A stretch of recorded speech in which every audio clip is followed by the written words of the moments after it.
Hello, everybody, and welcome to the newest episode of Technically Trek. I am your host, Dave Prime, and over there is Captain Katie, our ditzy witch for the week. How are things going for you today, my dear? I'm alive and I made it to the show. Well, I kind of feel the same way because, like, like during the show last week, I think was the beginning of like a few days of ugh for me, where I was just full blown like had something like bronchitis or whatever, but I've slept about 60 hours in like 4 days and say I'm still, Oh, I'm so jealous. yeah, same, but if I wasn't watching TV, I was just passed out. But Oh, I wish I could. I had a very unusual 9 hours sleep, like Saturday night, Sunday morning, and nothing since then. I was hoping to get some sleep before the show tonight, but mm, I was just starting to bob off and my alarm went off because I set my alarm just in case so that I had time to watch the episode before the show. But no, things didn't work out like that. So yeah, and something really weird is going on, like extra weird is going on with my webcam tonight. It completely cut out earlier for a few minutes before the show backstage. So tonight should be even more interesting when it comes to the camera work. I'll say how many times did you flip upside down last week? Like two, three times? I don't even know. I really don't. It seemed to kind of behave on Dangerous Thoughts on Sunday. When I was backstage, it flipped me upside down and everything. And then it didn't play up again until post show, but I still don't know what's wrong with it. I do need to get a new one, but you know. But as long as it's working, it's not a priority. Well, yeah, very true. I mean, to be quite honest, my priority at the minute is I am going to wait until the January sales. I'm not daft. Because and especially being a Yorkshire lass, we love a bargain. But I desperately need some more earphones because the ones that I've got, the left one, for some reason, it's struggling charging. And since I got my Audible report and I looked on my Spotify Wrapped at how many hours I've been listening to music and audiobooks, I'm not surprised that I'm actually surprised that they're still working at all, because I've just in the last 6 months I've racked up a hell of a lot of hours of listening time on Spotify and Audible. So very luckily I don't need them for the show because everything runs through my TV and my webcam. So small blessings. There you go. Yeah, but you mentioned it earlier, Dangerous Thoughts. That show has made this show possible. So, as always, shout out to Tyson Strasberg, who's backstage, and his other host, Amano Intireme, Mickey's son. They're saying their shows every Sunday at 6 o'clock on YouTube at dangerousthoughts.show. A lot of interesting rabbit hole discussions going on with that show. So definitely give it a see. I say it's worth it. It's saying you never Oh, know, might learn something new. Like the guy that Micah Dank, I learned more from him on those 2 episodes than who knows how many years of Sunday school. But oh, you're definitely. slap I mean, you're everything you said makes sense. It really does. I absolutely love that guy. Everybody needs to check him out. But I'm sorry, I need to say this. Please, please, please, everybody watching, please check out ClickTight because they are absolutely amazing. They've got a new video out for their new single, The Situation. That's it's good. CLICTYT.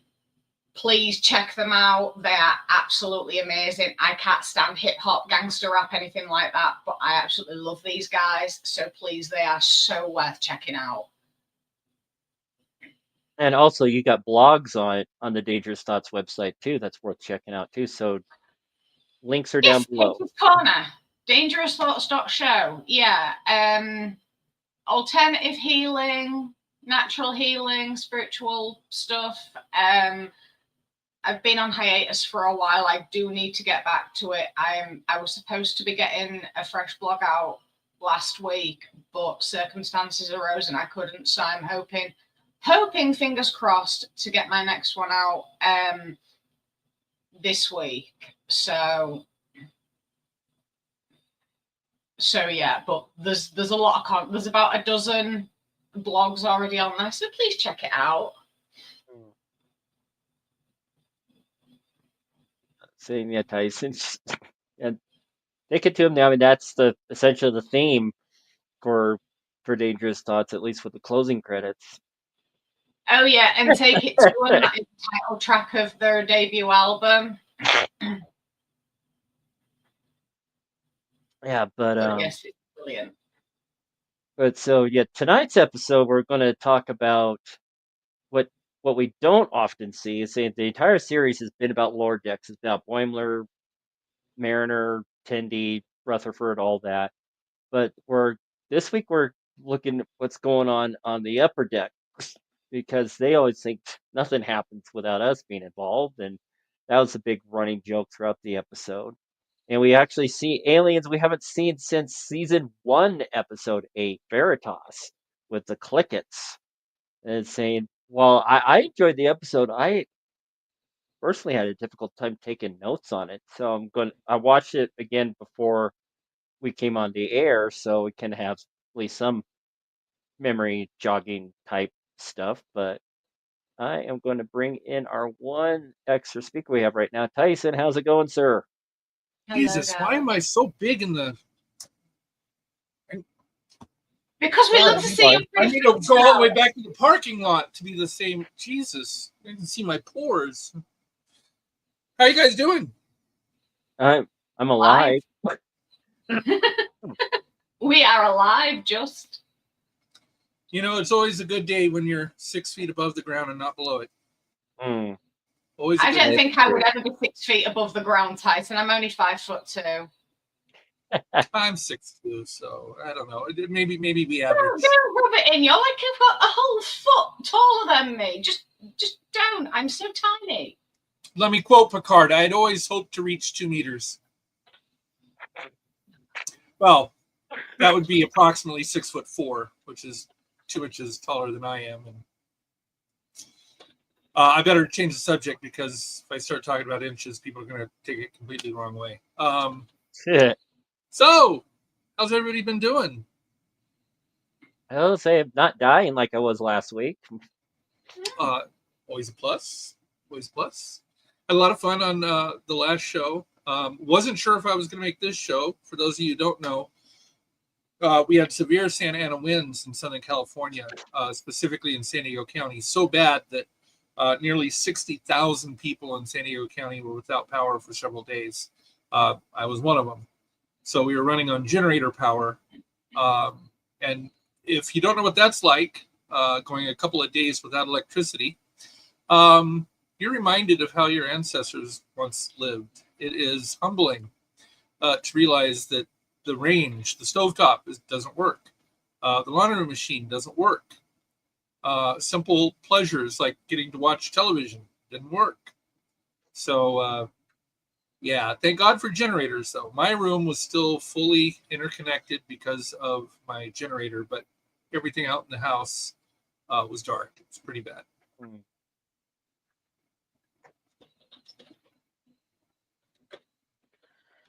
But we're not talking about me. We're here to talk about Star Trek Upper Decks. Yes. I loved it. And I love that they started with the cliche like, everything good always happens to us. Nothing happens up there. Cut to up there and things happening.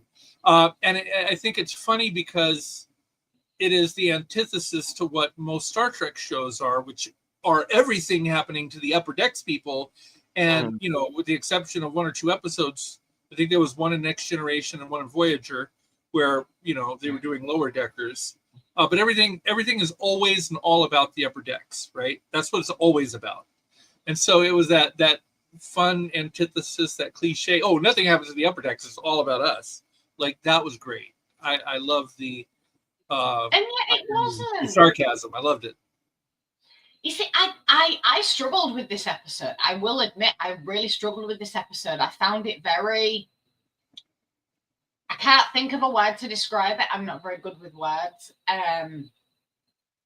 But, I mean, considering it was supposed to be all about the upper decks and, like, the senior staff and that, and they were basically saying that, the ship can't function without the senior officers. Okay, that is true, but it ended up that it was moral. It was I'd say 90% of saving the day came from the lower deckers in the end, and I don't know. I just found it a little bit. Oh, Travis, my darling. Mwah! I just found it a little bit meh. But I did like the next gen reference. I thought that was so funny. I love the fact that they finally have an explanation for the freaking rocks that are built into the ship. The what? Who? The Cordy stones. Like, whenever the bridge is exploding, there's always these rocks flying all over the place. Like, who the heck puts rocks in the ship? Not only do they have a name for the stones, they actually have a explanation of why they're there, because they do have a practical function. I must have missed that. Yeah, I missed that as well. Well, it's like right at the very beginning I think it's like right around the time Shax had his little mental breakdown, which, oh my God, that was dark. That Shadow Shax with a snake coming out of his mouth. It's like, what the what? Yeah, I thought that those little space creature things were. I'm not good with names. But those little space creature things, I thought they were so cute because they were like an armadillo crossed with a little piglet. And they were so adorable. I want one. Even though they kind of have an armadillo type look, I just wanted to pick one up and snuggle one. I found them so sweet. But I don't remember those life-size bugs. I'm glad it's not just me. I knew Marla would be on the same page. But yeah, I don't remember those like life-size bugs from any previous episodes. I've forgotten a hell of a lot, in all honesty, so my bad. But no, I laughed once during this episode, and that was the next gen reference that was in it. I mean, I know there was a couple of references to old Trek, but this was just so funny because it took me back to a funny data moment from Next Gen. So I liked that. Yeah, these technically Trek episodes happen on Wednesday, and I'm trying to remember the Thursday before, which is almost an entire week, right? Tomorrow we get a new one, and we won't talk about it for another week. And so my memory is not what it used to be, remembering details of an episode. Like if we talk about it the next day, I'll probably remember a lot about it. But if we talk about it 6 days later, I'm struggling to remember, like, wait, what? It's one thing also because these are brand new episodes. If we're talking about an episode of Next Gen that I've seen 5 times, then I guess it doesn't matter if I've seen it recently. I've seen it enough times, and it's in my long-term memory that I can remember. So short-term memory, not so good. Can't imagine why I'm having short-term memory problems. Yeah. You see, I have a much better explanation than that. But no, I know why I have problems with my memory, and that's because of my fibro brain fog and my insomnia. So I'm surprised I can. This is why I watched the episode right before the show. And like when the episode ends, I've got about 10-15 minutes to get ready before I have to come on here. But even still, I forget so much, even though I've just watched the episode. I mean, there's certain episodes that I'll never forget, and that's because they're like what I call my comfort episodes of certain series of Trek. And so like there are some that are solidified in my brain, but I mean, a lot of the time I struggle to brain and form words, so it's not surprising that I struggle to remember a 30-minute episode. It's I don't know. I do love Lower Decks. I think that it brilliantly marries the Star Trek universe with the kind of Rick and Morty cartoon, funny, haha, and gives us a really funny Star Trek that you can tell a lot of love went into it, that they really are they are making it funny, but they're trying to keep it canon. They're not being too ridiculous with it. It's a wonderful show. It's a wonderful show. Yeah. And as they talk about keeping things canon, the Clicket that was disguised as the professor, that was the same alien race as Jairus Enyo from Deep Space Nine, the Federation president. Was it Grazonite? I think was the name of the species or something like that. I do recognize the look. I do recognize the look of the alien, but I couldn't place where I'd seen that species before. Paradise Lost, Deep Space Nine. I'm looking forward to Strange New Worlds. They've already wrapped the filming. I think they're mostly done with it, but it won't premiere until 2025, which, ironically enough, is less than a month away. Mm-hmm. Tiana tapped herself on the table and requested her guts be scrambled. Oh, yes. Oh, yeah. That was one of the highlights of the episode for me was Tiana, and yeah, that was just absolutely amazing. I love that Doctor. What was it in the very end that actually she felt pain? Because I remember. Hot soup. Yeah, hot soup. Like chowder got spilled on her chest. Oh, hot soup.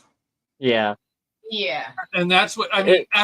That was the other funny thing, is after all these obviously painful and gruesome things that were being done, and she didn't feel like it hurt that bad, but then something really simple. I remember it was something really simple, like spilled soup or something. She goes, "Oh my God, that's what pain feels like." Really? But it makes sense. Because I'm sorry, but I don't know if you've ever tried to eat like fresh soup straight from the hob. But honestly, that stuff is hotter than lava. I mean, honestly, I could probably like scoop out of a volcano a spoonful of lava and eat it quite comfortably. Soup straight off the hob, however, no. I have to leave it for a good 10 minutes before it's cooled down enough to be able to eat it comfortably. I remember on an episode of Dangerous Thoughts, just before the episode started, I had made some homemade stew in a crock pot. And I, it wasn't quite done yet, but I was tasting it to see, if I need to add any flavors or anything to it. And I blew on it. I thought I cooled it enough, and then I sipped it. When you sip something hot and it burns your lips and tongue so bad that it gets kind of a nummy feel to it because you burned the.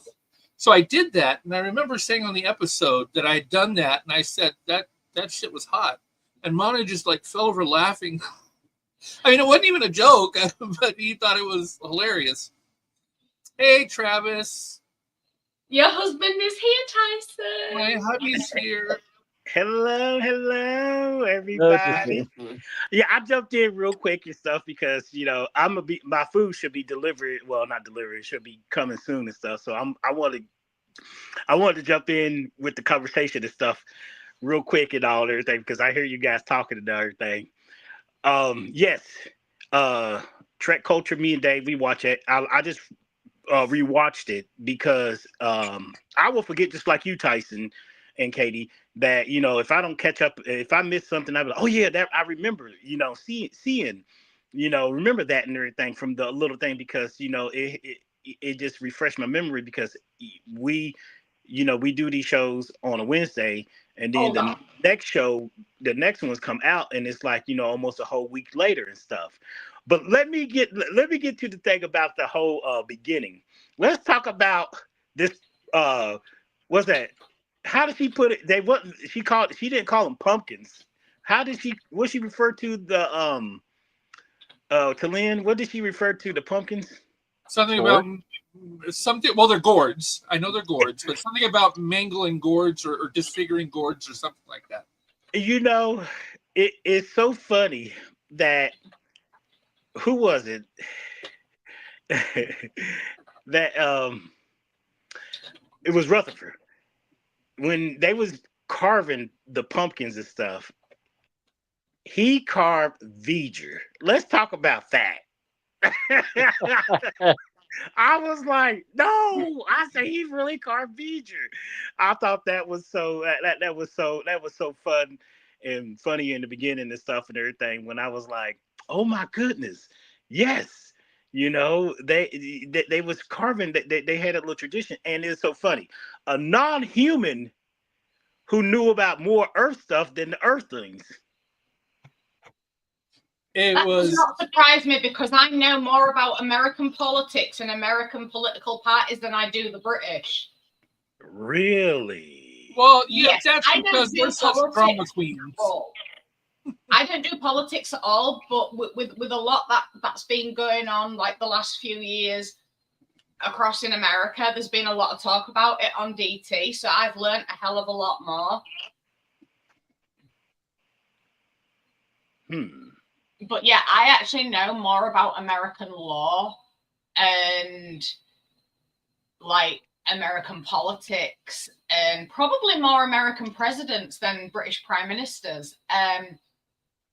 Well, and we get a lot of your broadcasting people come here too, like Piers Morgan had a show on CNN for a while here in America.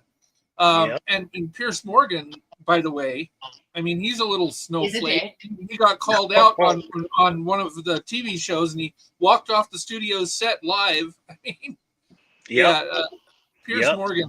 But anyway, I mean, he, half the time he's here doing television shows. So yeah, we have a lot of cross, and he does politics. He does both British and American politics. And we have other crossovers. Like I will watch. What is his name? The one with the big red chair and he flips people over. Graham Norton. Graham Norton. Yes, I watch Graham Norton. Okay. Love him. Yeah, that's Room 101, I think, in it. Room 101? Yeah, Graham Norton used to present a show called Room 101, and basically this show, like people would go on, like celebrity guests and that, and they would discuss certain other celebrities or topics, and it's like anything that goes into Room 101 never comes back out. So what would you put in there? And it was so funny. Well, I mean, he is funny, and he's obviously blatantly gay, and he panders to that. Well, really, I would have never have guessed. But I love the Graham Norton show, his regular talk show, Oh, yeah. and half of his guests are American guests. I mean, Yeah. half of them are British, but half of them are American. And it's really popular over here. I don't know if you know that. It's very popular here in America. Yeah, the Graham Norton show is absolutely amazing. Yes, and I love it when they flip people over on the chair. It always makes me laugh. My favorite Graham Norton though is when Chris O'Dowd ate a fly. Oh, Yeah. Yeah, there was and Steve Carell was also on the show, and there's this fly buzzing around, and then Chris took a swig of water. There's a fly in it, and he kind of chewed it a little bit too. Oh my God, that's hilarious. It's still on YouTube. Just look up Gordon Fly, and it'll probably pull up. If you Do you didn't, know that's where I learned of Ed Sheeran, was on the Graham Norton show. He did a song called Castle on the Hill, I think is the name of the it's from his Divide album. Castle on the Hill is the name of the song, and he performed it. I fell in love with it, and I actually went out. I have the LP. I have the 12-inch vinyl record of Ed Sheeran Divide. Because I love Castle on the Hill so much. I was going to say, did Marla ask me a question in chat? I asked a question to the room. No, she just made a comment that that you can remember the rules of acquisition, but not an episode of Star Trek you watched 6 days ago. Look, I got a lot on my mind, okay? I was like, it's so weird though. You can just reel off rules of acquisition, and yet you struggle remembering a Trek episode from 6 days ago. And I'm like, am I the only one that's seen something really weird about this? Here's the rule. Yeah, here's the rule that I can rattle off. Rule 109, the 190th rule of acquisition. Hear all, trust nothing. You see, this is probably why you have such a bad memory when it comes to 6-day-old Trek. That's because your mind is clogged up with the rules of acquisition. The great material continuum. We need to navigate the shores of the great material continuum. Right. But all in all, this episode, I like this episode because it was so funny. They talked about the clickets, and you guys mentioned in the senior staff briefing and stuff. They weren't really paying attention, and then when Freeman was like thinking, where did I hear about the clickets and stuff, and then they don't like compliments. That's how you beat them, by telling them what a good job you're doing. It's like, I was like, oh, this episode really, you got to defeat your enemy by complimenting them. And there's a screen grab tool, and I'm going to spell it. It's called Snag, SNAG, space. Okay. SNAG space IT. It's pronounced Snag It. And it's a tool we use at work. Snag It. The first time I heard that, though, my manager asked me something. I'm hard of hearing. I heard blah, blah, blah, blah, blah, snag it. And I didn't hear the S. I heard another consonant. And I thought she called me something, which I'm like, whoops. What? I'm sorry, what? What is it? Do I have what? Snag it. Oh, snag it. What is that? Oh, it's a screen grab tool, like snip. I'm like, oh, no, I need to get. Somebody might need to work on the name of that. Yeah, honestly, I understand mishearing things because I also have hearing problems. I'm supposed to wear a hearing aid, but I can't. And the amount of times I will mishear things. I've gotten myself in trouble so many times because I've misheard something. Don't get me wrong, a lot of the time it is funny, but it's not good when it's like a really serious situation or serious conversation and you mishear something and you're just like, whoa, hold on a minute, what? You thought that something horrible's been said and it can nearly cause an argument. You know what I liked about this episode? That the senior staff had their own little chant. They had their own little chant. They were like, "Yeah, let's put it in there." And I can't remember it at the moment and stuff, but I was like, "Oh, they really gonna put this like a little, hurrah." I was like, "Okay, this is getting to be a little bit silly, but it's lower decks. I mean, Oh, I thought You it want was you want silly. What about Phillips's log? Just like it. Oh, I had a bagel today and it gave me an upset tummy. That's all for today. Bye. you ask yourself too. When they do daily logs, personal Yeah. logs, and stuff that is private and stuff or public and everything. It's like, what do you put in your logs? Like, do you put everything, not everything you say, or everything you do and stuff and everything, but like, how do you fulfill, keeping track of your logs as Starfleet requires you to and stuff? And it's like, how do you fill in that gap? Like, what do you say? Like you just said, like, Billups, he basically said, oh, he had a bagel, and that was it. It's like, you wonder what other people log entries are, just the things that they say, you know. I just want to know what kind of cream cheese that he had on his bagel. Cream cheese.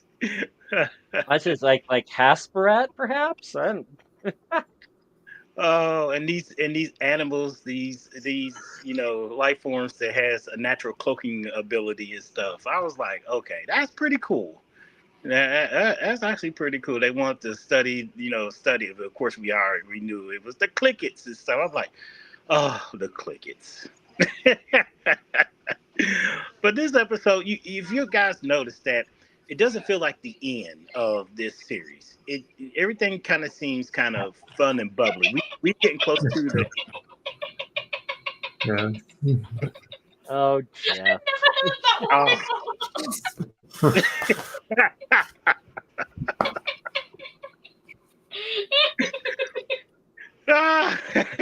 Oh, you way to go, Jeff. You broke Katie. Oh, guys, and my food is here, so I'm gonna have to be dipping out. Aw. Yeah, my food is here. I know Well, it's always short and everything, but I love it, and I love this. I enjoy this episode. And like Katie mentioned about the TOS, and stuff. It was pretty interesting that they dropped that little little nugget and stuff and everything. Shax, he was doing his own little thing because of, guess he had some haunting, you know, something that was traumatic from his time doing the occupation, of Bajor and stuff and everything else. But it was so funny that this actually focused more on the senior officers than the junior officers, which, I mean, they call themselves lower decks, but now they're junior officers and stuff and everything else. It was just it was pretty interesting to see, their perspective and stuff. And then let's talk about oh boy, Ransom.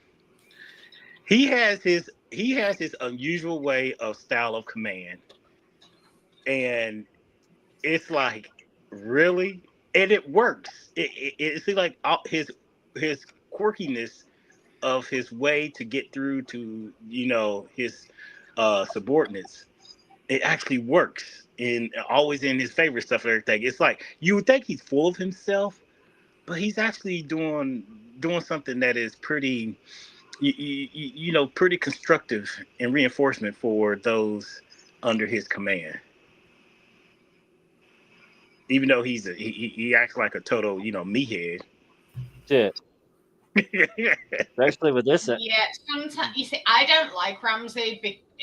Is that what you're talking about, Ramsey? Ransom, yeah. Ransom. Ransom.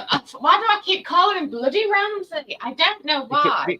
Because we were talking Gordon Ramsay in the chat earlier. Uh-oh. Yes, whoever mentioned that, I blame you.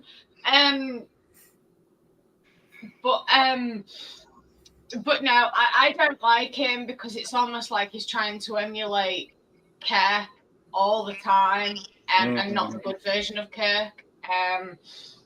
William Shatner's version of Kirk, the bad version. The reason I always hated Trek. But yeah, I don't like him. I've never liked him, and I don't think I will ever like him. There's the odd occasion where I'm like, yeah, it can be all right, but even still, he's so sleazy and smarmy, and he's a proper snake. I don't like him. He's someone that I would quite happily slap with a wet fish across the face. Not a wet fish. Yeah. But before you run off, Travis, just wanted to give a heads up since next Thursday, of course, it's going to be the series finale of Lower Decks. And saying, of course, we always do it the following Wednesday, but the following Wednesday is Christmas Day. Oh, that's right. So we're gonna actually have the finale talk on that Monday, the 23rd at 5:00. So I just wanted to put that out, kind of putting it out now, saying I already got the next week's graphic already lined up for the next episode. So, but 23rd, yeah, I'm gonna be off, so I will be with y'all the whole time. So I'm gonna be off for 8 days. So yeah, that's pretty much my only other open day of the week. So it works out. Fine. Yeah, we'll talk more Trek and all. Guys, I appreciate you and everything. I'm sorry I had to go and all. I gotta get me some food, and then I'm gonna have to get myself settled because it's gonna be a long day. It's cold and snowy here, as you can see. It's cold. Try to stay warm, and I hope Tyson, all the best for him and stuff. You guys and everything. But yeah, I do try to catch the DT show on Sundays, but sometimes I don't know if I can stay up too late, because if I only get like 4 hours of sleep. If I stay the whole time, I get almost like less than 4 hours of sleep, and I'm back up, and I feel so bad, throughout the whole day. I don't know if I can do that like that often and stuff, but I do my best to try to join y'all as much as I can, on Sundays. Sounds good, sir. I love you too, Marla. But you guys, you enjoy yourself. Stay true to yourselves and all and everything else, and Lower decks. Lower decks. There he is. Bye, Thompson.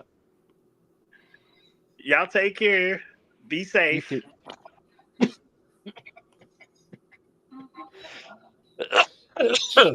love that dude. He is so sweet. Boy, we got some birthdays coming up.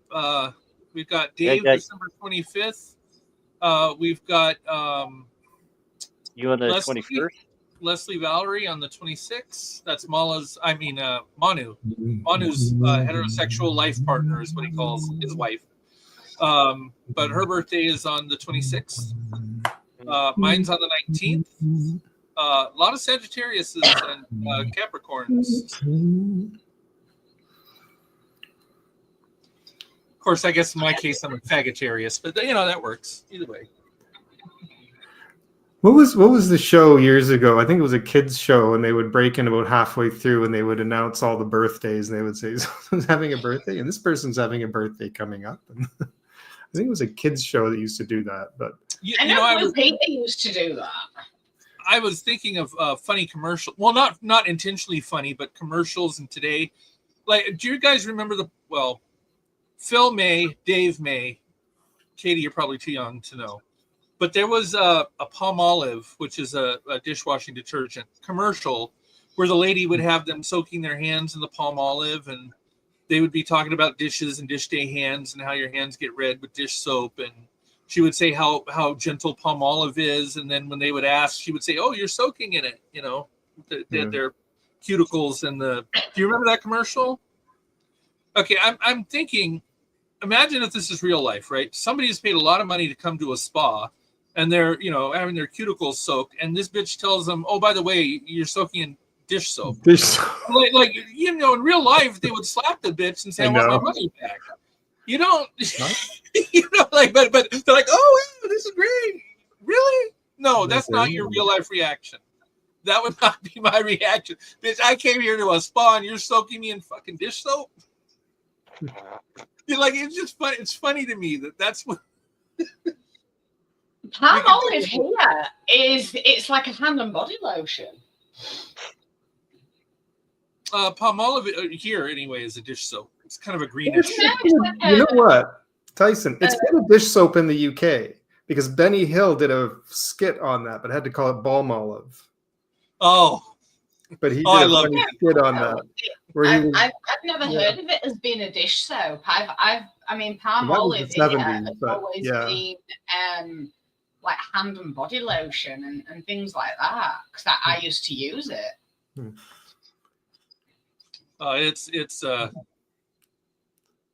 It was and Calgon. What the hell is Calgon? Because I know what it is here. Calgon is kind of a.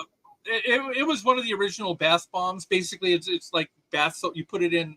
It's like it has Epsom salt and other stuff in it, and you put it in the bath and you relax. And it's their catchphrase was "Calgon, take me away." That was their. Yeah, well, I thought so because it's mentioned in one of my favorite book series, and Calgon, take me away. But Calgon across here is something. It's like a tablet thing that you put in your washing machine to stop limescale buildup in the pipe. It's not what it is here.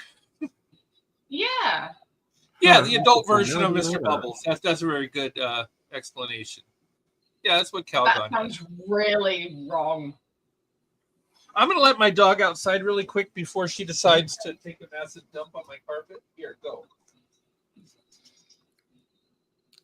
She starts noodling around the door. I know that I need to either open the door and let her out or be prepared to clean something up.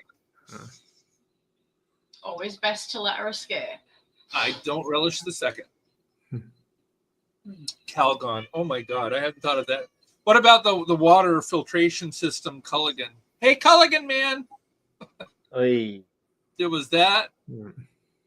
Sparklets. Never heard of it. Never heard of Culligan? Nope. Hey, Culligan, man. That was one. Wendy's, where's the beef? Where's the beef? Oh, it's an old Wendy's commercial. We really got to get a string of funny commercials together. That would be. I don't know if you want funny commercials. There's been some there's a. I don't know if you've heard of Specsavers.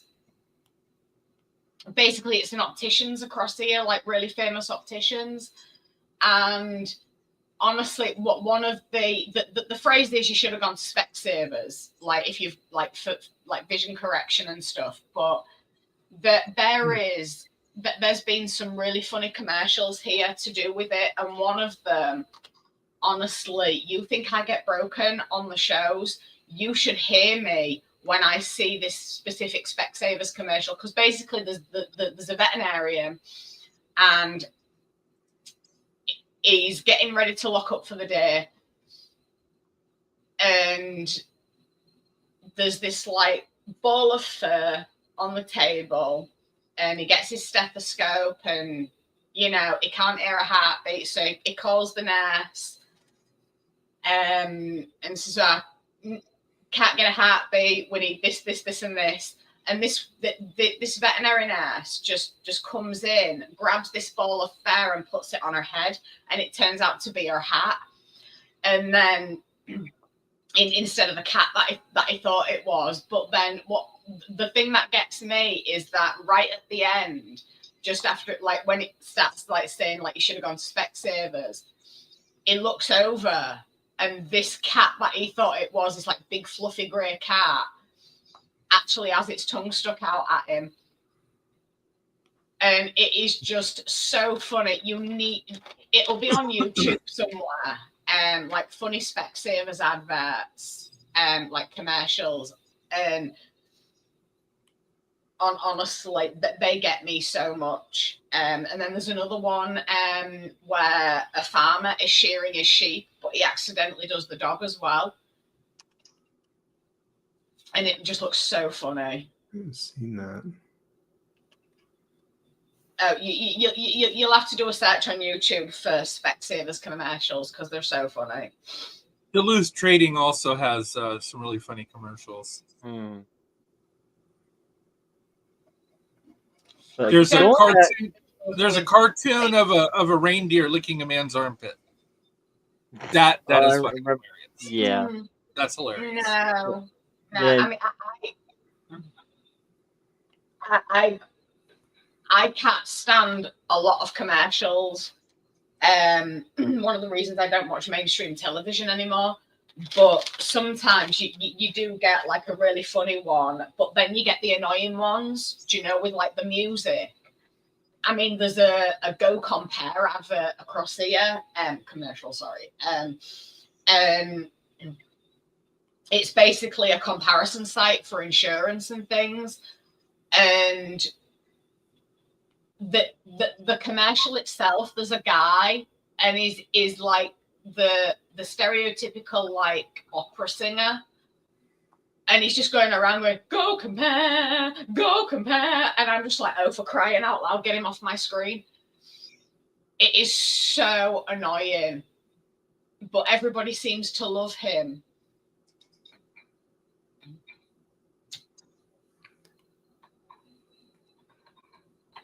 I'm going to share something in a minute if I can find it. No, Marla, he was in the Nescafe advert. Oh yeah. Yeah, it was. Anthony Stewart Head was in the Nescafe commercials. I don't know if it's region specific, but in the 80s up in the Northwest, Rainier Beer, they say all it showed just showed this mountainous road. All of a sudden you just hear this Rainier Beer, and the motorcycle just goes flying by, and then there's also Rainier Beer Light. Oh no, that'd drive me to homicide.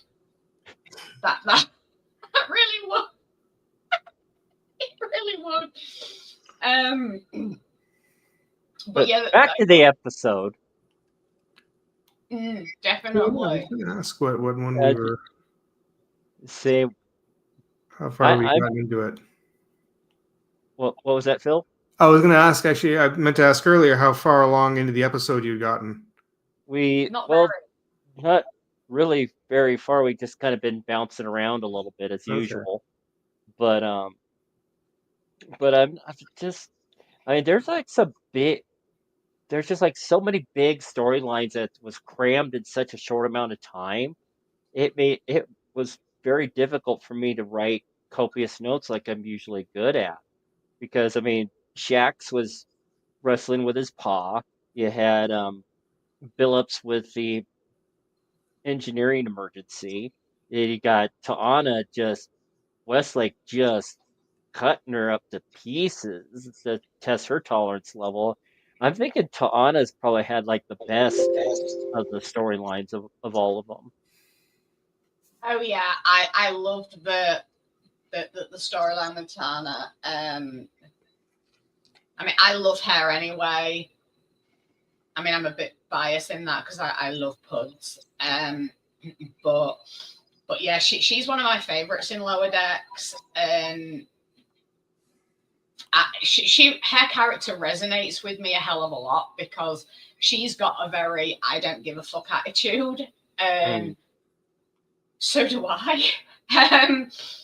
And she tells it as it is, and people think she's being nasty sometimes when she doesn't see it as being nasty.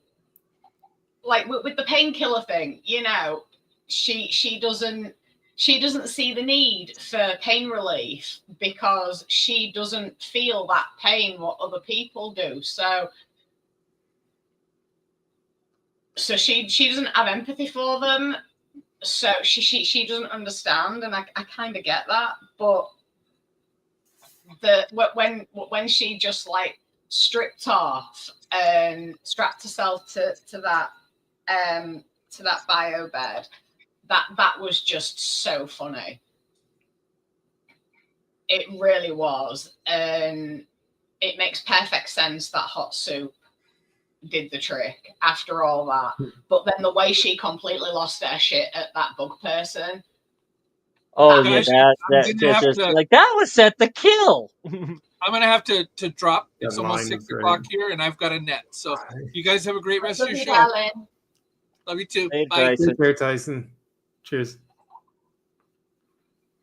But no, when Ta'ana completely lost their shit at that bug person, it actually reminded me of my ginger cat Yeah. doing something similar to the gas man. And suffice to say, he was sliced and diced. But I think that's one of the reasons why I love Ta'ana, because she actually reminds me of one of the cats I used to have. But the what's his name? The Bajoran Shax. Shax, that's the one. Yeah, terrible with names, people. So am I. But I really like his character, and I appreciate that they show his struggle. Yeah, that was another big strong point of this episode, in my opinion, was you actually got. Yeah, because it's not the first time that they've addressed his struggles in regards to the occupation and touched on like PTSD or PTSS as it's now known, unless they've changed it again. But yeah, I think that, I mean, again, one of the things I love about Trek is that they shine a light on things that people don't like to talk about. And internal struggles and things like post-traumatic stress, it's something that people don't like to talk about, but Trek shine a light on it. And I've always loved that about Star Trek. And it I mean, yeah, fair enough. It, like, with it being lower decks, it's done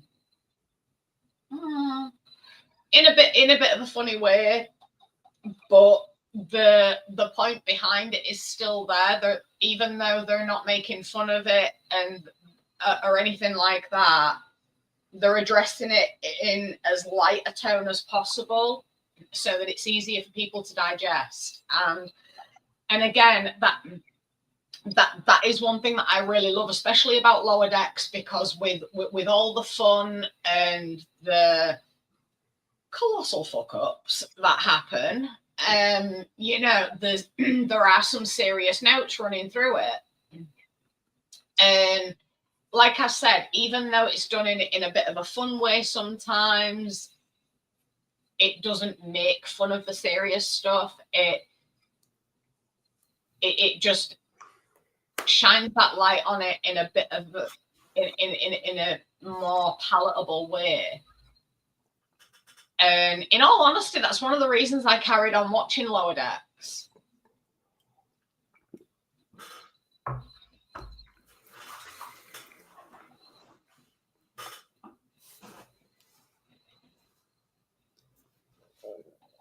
But yeah, I love Shax. I'd work for him.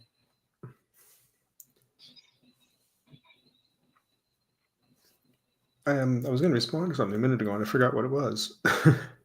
That's I forgot same what thing. Katie said, and now it's completely gone out of my head. I'm like, My ditziness is rubbing off on you finally, Phil. oh, maybe.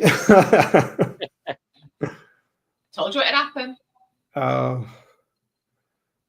It'll come back to me eventually, I think. Yeah, probably at like 3 a.m. it'll wake you up. Suddenly, like, that was it. Yeah. Yeah. Yeah, poor Stevens. He pulled his own Riker in this episode when Freeman was at the recital and he was falling. He was just like was totally like falling asleep. Oh yes, yeah. Oh yeah, Yeah. that's the Next Gen reference that I Yeah. absolutely love. Just that whole scene with the recital. It just made me think of Felis Catus and Data's poetry recital. Yeah. It warmed my heart to see Hmm. like a reference to that, and then when he fell asleep and he was just like, ugh. No, what is it? Freeman jabs him. Yeah, you know, and I really liked that about it. I love all the little references to previous Trek, and I'm sure there was another reference as well.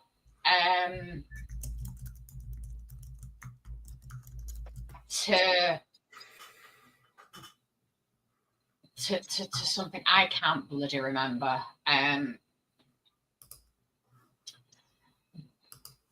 See, my memory is so bad.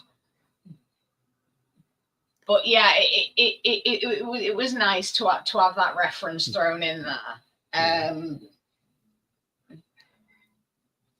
I've lost my tissue.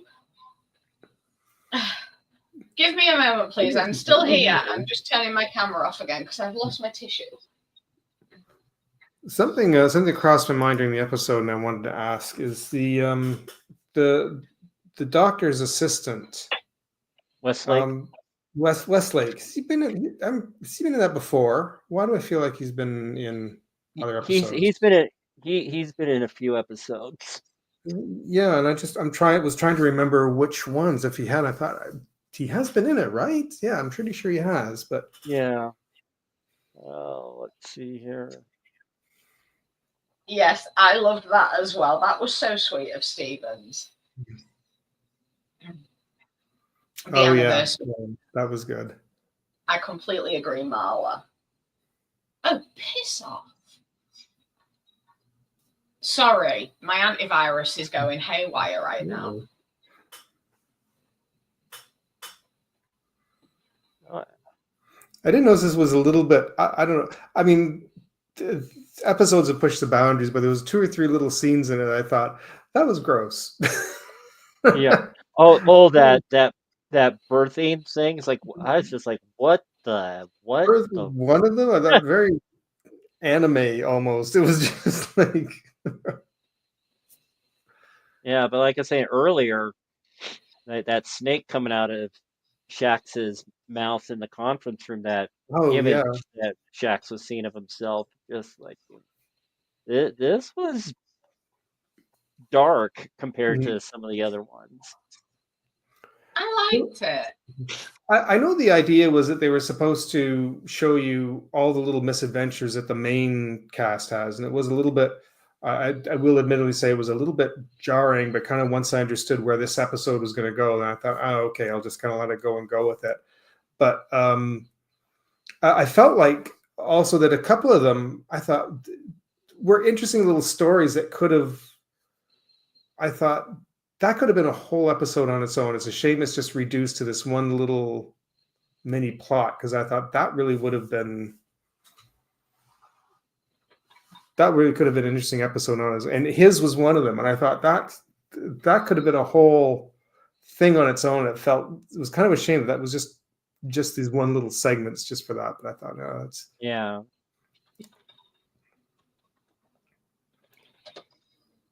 I did not understand the comment from Zach. He did not uninstall himself.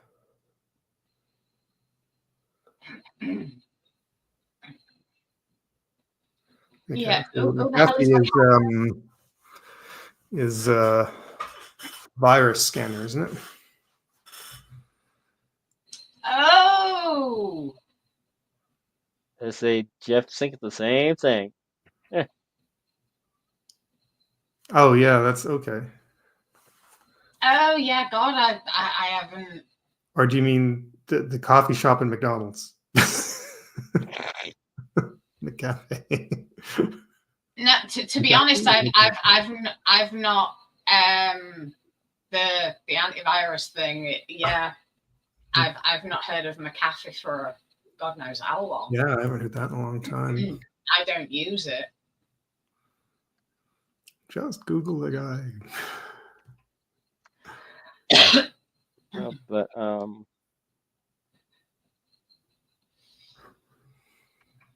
it was a nice touch, though, that Admiral Freeman showed up at the end of the episode. I thought that was really sweet.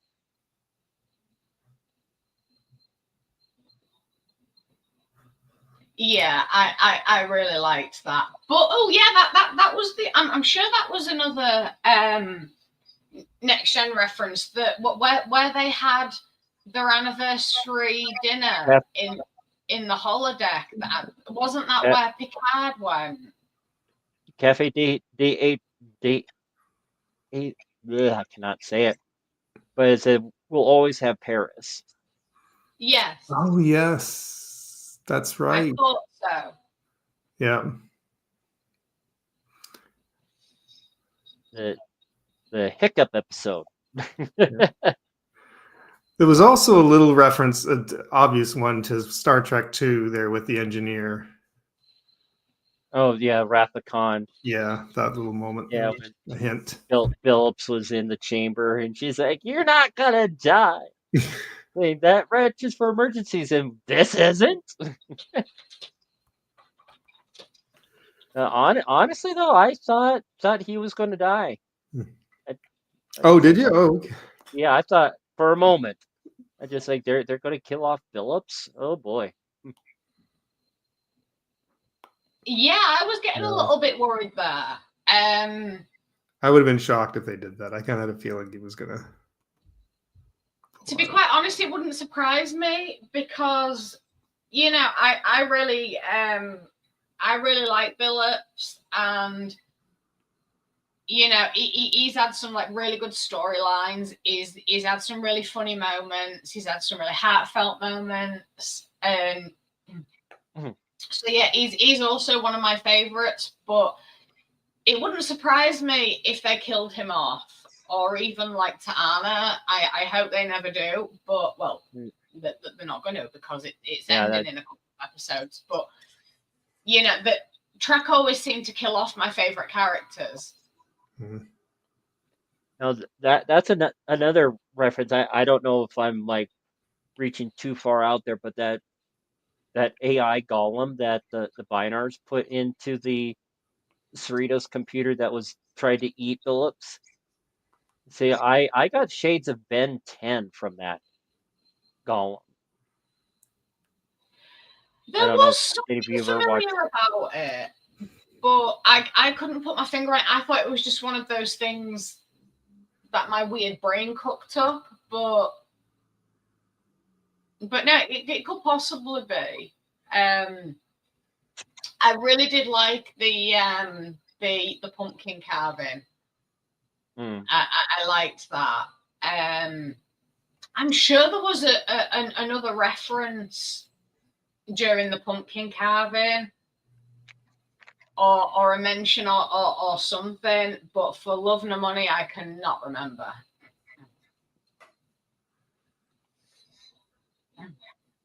Because you know my memory is so good.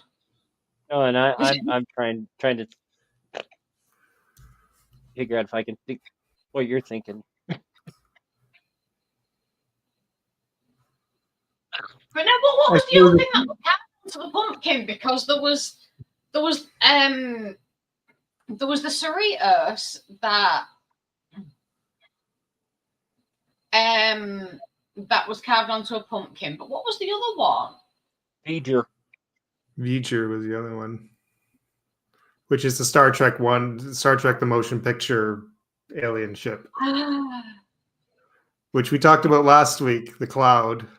But he was doing the actual ship that was the inside the Cloud. Yeah, it's probably why it kind of looked familiar, but it kind of felt like something I may have blocked out from my mind, which is, that is completely accurate, because anything TOS is I thought it was kind of cute though at the beginning when I think it was Tendi was talking about it, and this was probably discussed earlier and I missed it, but that Tendi was talking about the history of Halloween, and I think one of them says, "Isn't it funny? She knows more about Earth history than the rest of us."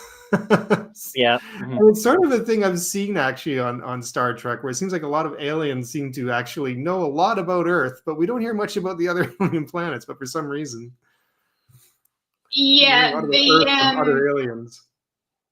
Yeah, we briefly touched on that earlier, because I actually said that it makes perfect sense, because I know more about American politics and political parties and like laws and things than I do about my own country. But that's because I don't do politics, but a lot of like American politics is discussed on like Dangerous Thoughts, and so I know a lot about that through DT. Right. Yes, Marla, he is. But a lot of aliens then must really be obsessed with Earth. I mean, how often is Spock quoted? Has Spock quoted novels and Klingons quoting Shakespeare?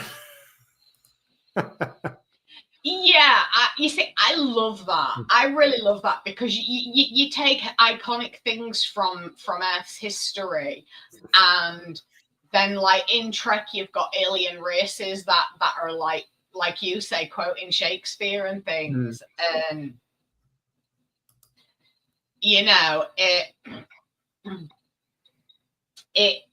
it makes perfect sense in a way, even though it can seem a bit weird. It does make perfect sense.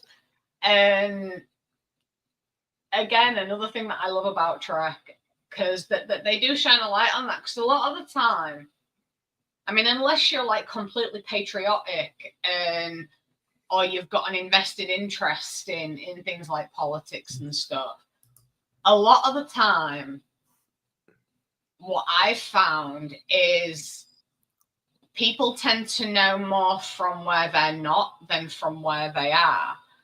And I mean, it's like geography, for example. I know more about like world geography in general than I do about specific like geography of England. Because, if I don't see the need. I know where certain places are, and I know how to get there, but I like to like broaden the scale of things, so I seem to stretch out further to discover things. I mean, don't get me wrong. I know a little bit of everything when it comes to like British history and stuff. Like kind of like the old saying, "Jack of all trades, master of none."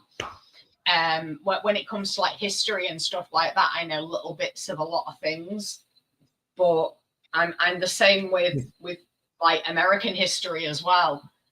I mean, I probably know the names of more American presidents than I do British prime ministers. Right. But American politics kind of just invades everywhere. I mean, as a Canadian that lives right next door, we're kind of we had to learn both in school. Being Canadian, we had to kind of like our own history, our British history, and American history, because it kind of involves in that. So we end up getting everything. Yeah. So, which is why Canadians are very smart. Yes. But no, I mean, this is what I love about Trek, because it does shine a light on that fact of like it did in this episode with Tindy knowing so much about Halloween, and she seemed to know more than the humans in the room. And when it's pointed out like that, I mean, a lot of people won't understand that, but for those like me who do get that, it's just like, oh my God, yeah, that happens so much. You know, we know so much about other people's cultures and countries, but not our own. And yeah, so again, Trek shine light on things, even if it's just slipped in there as like the odd comment. And to her, a lot of her friends are are human. So being that she's probably, she's probably just learned a lot about the culture. Maybe she could be very fascinated by it and wants. Yeah, I can kind of see what you're saying from that perspective. But also, if you go to live in another country or even visit, you want to kind of like read up on their laws and culture so you don't, get into trouble, you don't offend people. I mean, it was only earlier on this year that I found out what jaywalking is. Oh. And when I found out, I'm just like, seriously? America has a law on where you can cross a freaking road? So do we, yeah. We don't. Literally, it is very rare that I cross across it. I'm just like, is there a jurisdiction? No, cross the road. Although it is a law, you can technically, I'll cross at the middle of a street if there's an opening of cars and nobody will. Oh, Zach, did you say something, darling? I said it depends on the ordinance. A lot of ordinances are exactly what Bill has said. Like if you have an opening, there's not a crosswalk anywhere, you can walk, nobody's gonna care. And then a lot of times you just don't see it not being enforced because it's stupid. Yeah, I'm sorry, but that I don't want to offend any Americans watching or, any Americans that are here, but that is probably the stupidest law I've ever had. And believe me, there is a law in England that states that it is actually illegal to get drunk in a pub. And yet I find the jaywalking law more ridiculous than that. Oh, it is. But they have to protect us from ourselves. Well, yeah, actually, that makes sense that a law had to be made stating that you can only cross the road here for safety purposes because common sense is just, it went out of the window with the dinosaurs.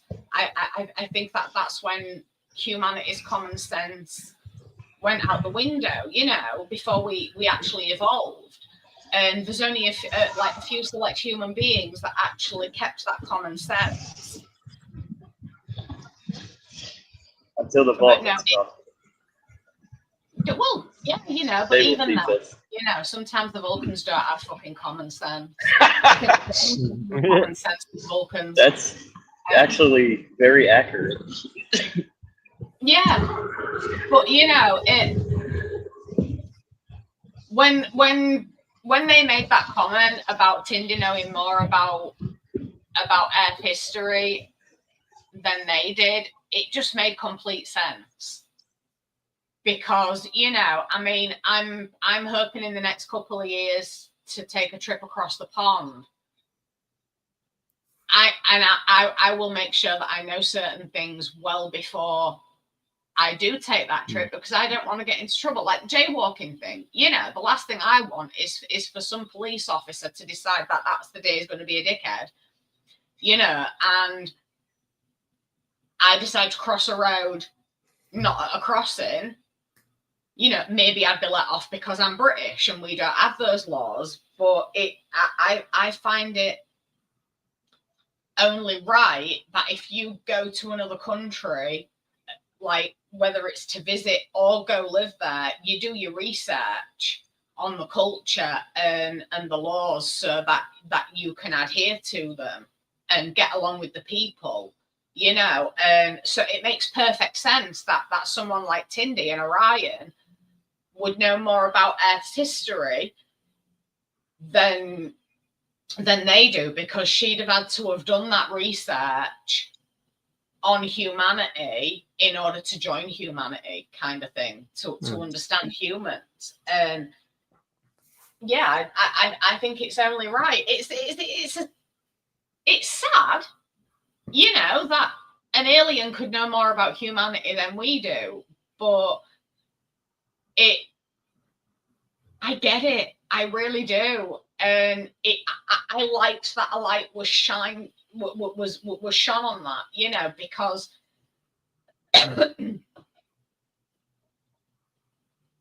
all these little things that come up in Trek,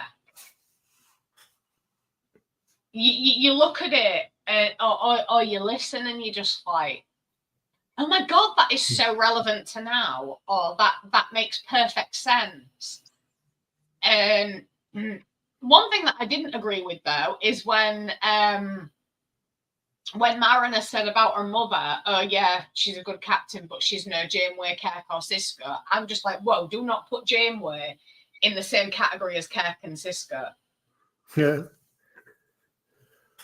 Because I'm sorry, but Janeway is like well above their level. I'm sorry, but the only good thing that Sisko ever did was punch Q. Yeah. You know, you know, he told a couple of little white lies to get a cloaking device and stuff like that. But Janeway broke the mold in all the right ways. When it comes to captaining a starship, and I think they tried to do that with Sisko, but it was a colossal failure, in my opinion.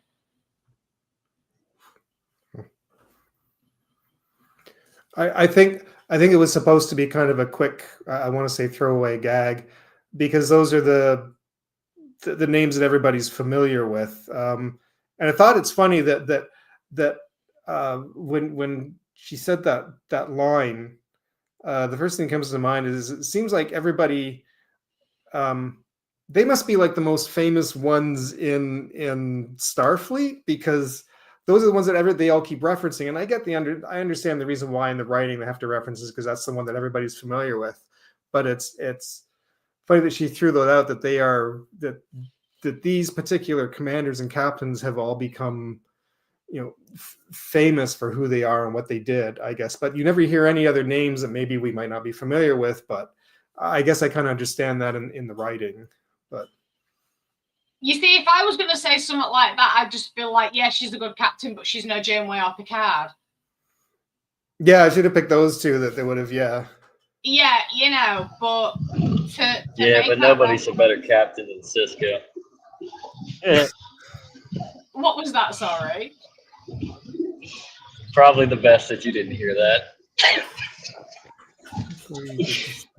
Sisko for the win. Oh, Zach, my sweet. God, no. No, Zach, you disappoint me, my love. I'm only kidding.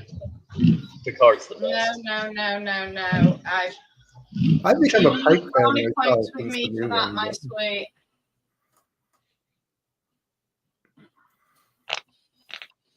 And I thought me and Zach were on the same page when it came to Tisk.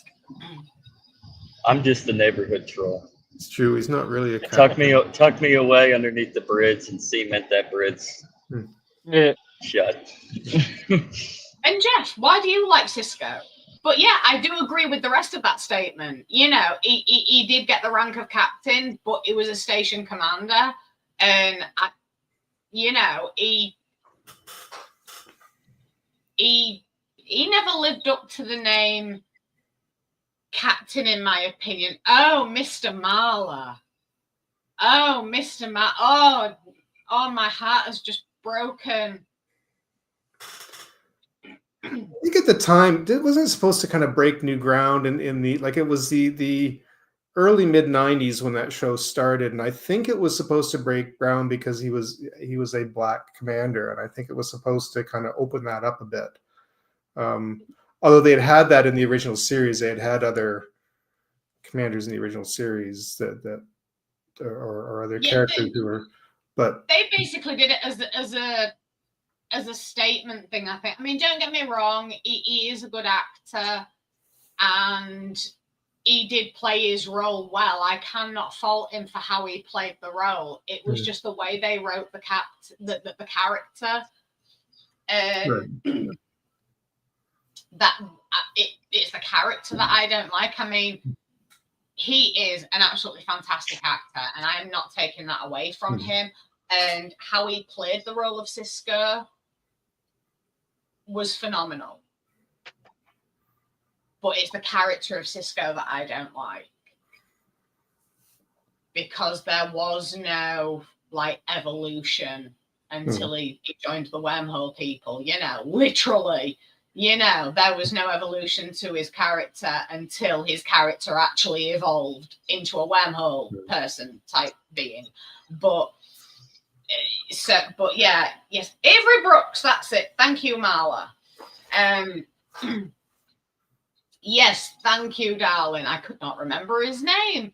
I was thinking of another name, but that's the lad who played Jake. Sir Clofton. Yeah, and that's Or the only name that came into my mind, and I knew it was wrong. I just couldn't remember Avery Brooks' name, so thank you, my darling. If you said something, I would have said that ages ago. Yeah, but also, Marla, please tell Sean that I'm very disappointed in him.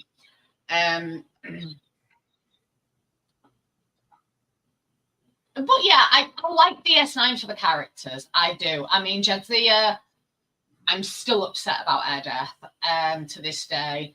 I love Julian, and I mean Quark. Oh my God, Quark and his relationship with Odo. I'm sorry, but... Great. Oh yeah, and that Worf. was the like best relationship.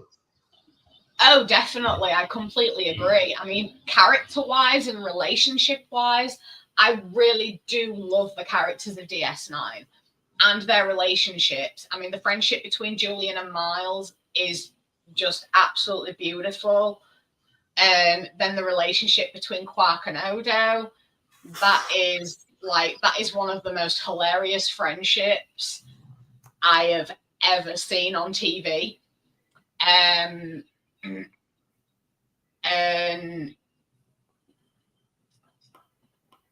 like Cisco's relationship with Dax, I adore that relationship. I really do, because Cisco he just did not give a shit that Dax was now Jadzia. And yeah, oh yeah, I know, I've seen it, Mal. It's a beautiful photo, that. But you know, and that was sending a really important message as well. When it came to the episode Blood Earth, you know, it showed both sides of that, like the acceptance of basically gender change. And one of the Klingons, even though he was drunk, he was just like, "Oh, Kazon, my old friend," and she's just like, "I'm Jadzia now," and he's like, "Ah, Jadzia, my old friend," and he just didn't give a shit. But then one of the other Klingons, he was just like, "You're not Kazon, bugger off. The Earth isn't yours." But yeah, I love the relationships within Trek. I do, because they're so unique. And there's never one that is the same, which is really hard to do when you've got all these different series of Trek. I mean, like the friendship between Mariner and Boimler, that is just so unique. It's so funny. And then like in DS9, I mean, I think DS9 has got the most diversity for relationships. Absolutely. So I will give them that. You know, there's so much going on there. But then, like, you've got Data and Geordi in Next Gen. Yeah, what you said in Next Gen. Yeah. Oh my God. We'll just forget that happened, people. If it wasn't live, I'd edit it out. And then in like Enterprise, you've got Archer and Trip. I think that's a really good relationship, but it's also even though they have a laugh together and they have like meaningful conversations, it's still a very respectful relationship. And the relationships in Discovery, I think, are less defined. Because I mean, all right, you've got the Doctor and Paul and Hugh. You've got them that they're an item, so that is a defined relationship. But then you've got all these other types of relationship on Discovery that isn't as clearly defined as theirs. I think that their relationship is the only relationship that is fully defined in that.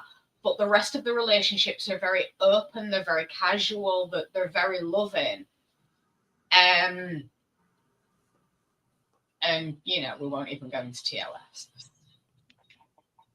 But no, I do like in the Kelvin timeline, I do love like the relationship that the crew have, like the senior officers.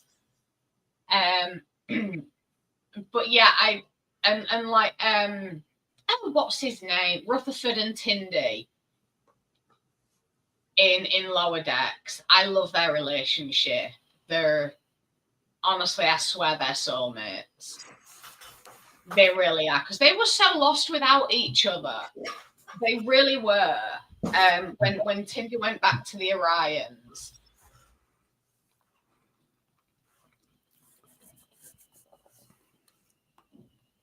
She got the name wrong. Nicole DeBoer. Yes. Yeah. I'll be marrying me. She's so sweet. But no, she could never fill Terry Farrell's shoes. But on the flip side of that, Ezra did a hell of a lot in that one season, and she made her mark.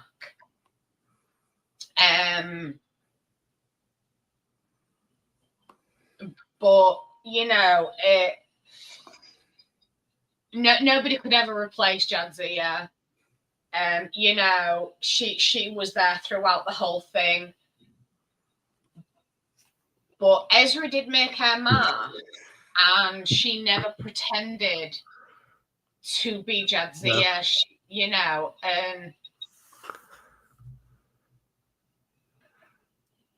Jeff, I got that. I know that reference.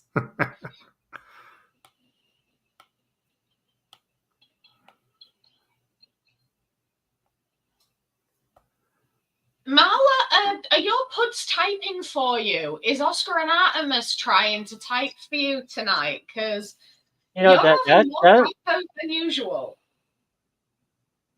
Yeah, that's a good scapegoat there, Marla. Just blame the cats. I mean, in all honesty, I do think that the cats are trying to learn like Russian or Polish or something, the way that they type. But no, I blame the puds. I really do for Marla's excessive typos. Rather that or Marla is using her cell phone and it's a case of fat thumbs. That's why I much prefer typing messages out on a PC than on my phone. That's why I've got everything on my PC so that I barely have to use my phone. But Frozen thumbs. Yes, frozen thumbs, yes. So yeah, see, that's I mean, how dare you pull your attention to food and away from us, Marla? You know, how dare you? Oh, so do I. I mean, my hands are only tiny, but you know, the keyboard on my phone is still too tiny for me. But I can't turn it horizontal and type like that because of how tiny my hands are. Oh, Dennis, welcome. Oh yeah. Hi, Dennis. I was like that with season 1 of Discovery. But it was true. Everything was better after that. Yeah, I forgot that your PC didn't have internet.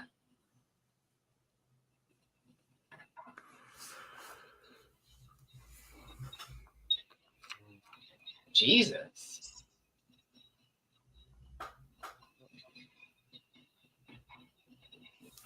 But no, this episode of Lower Decks, it isn't one of my favorites, but there was fun in it, which like there always is in Lower Decks. But I was a little disappointed with it, and I'm really dreading next week as well, because you know. Yeah, because it's got to wrap up next week.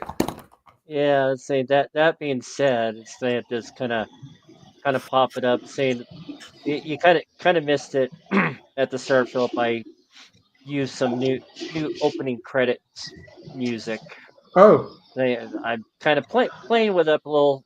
Well, I'll have to Katie likes the check original, after the and replay. say, but I've also redid the title card, so this is what I got for next week. Oh, all right. Yeah, even the cartoon version is. That's creepy. No. That is creepy. Yeah, even the cartoon version pisses me off. Who? Oh. But yeah, let me. Great artwork, though. Yeah, kind of get rid of. And you know, I'm sorry, it's bad enough dealing with 1 Harry, dealing with 5. Is that Harry? Oh my god. Yeah, that is Harry. And I kind of did the episode title a la Next Gen style with the close. I think pretty close to the same color of blue. But I think that's a lot cleaner than what I've been using since episode 18. So. You know, they missed their mark on the title of this episode. They literally they could just call it Camp. They missed it. Bastards. Yeah, but just like the teaser said, that Harry Kim has 2 pips.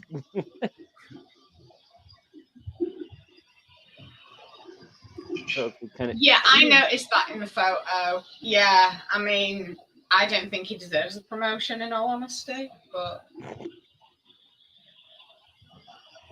don't you laugh at me.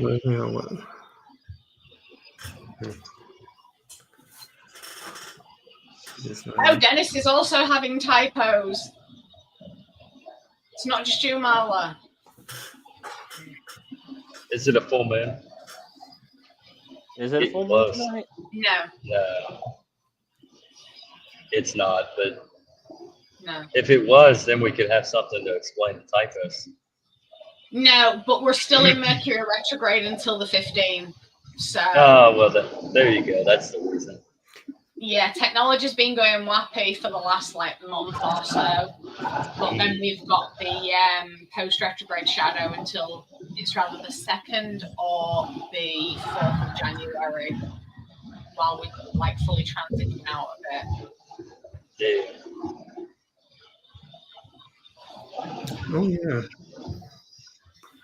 I made a little note. I completely forgot about this. As far as the last episode, and I might be kind of looking too hard into things, but completely on a side note,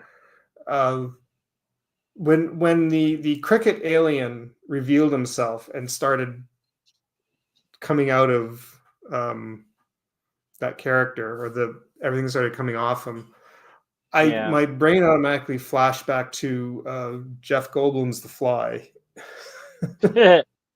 And if you've ever seen that, that's kind of how he sort of comes out of himself at the and starts coming off. And I was like, oh, that's like a Cronenberg moment. Wait a minute. Yeah. Like I said, this is a dark episode. It kind of was. Which is surprising that I wasn't too keen on it, because I love the darker ones. Although, you know, all the dark aspects of it I absolutely love. I really do. And like the gory bits. I mean when Captain Freeman was doing her rounds and she went to visit that guy, the one laid in the bed, and then all of a sudden just like a shit ton of stuff just came out of his belly, you know, that was just golden. That was just like so gory, but it was so funny with it because it's a cartoon, and like I would love to see that live action, because that'd just be beautiful if they could get the special effects down. That blood and gore would just be it'd be perfection. Yeah. Well, I think we'll probably see some of that with. Well, we did see some of that with Strange New Worlds with the Gorn. Oh, them baby Gorns are so cute.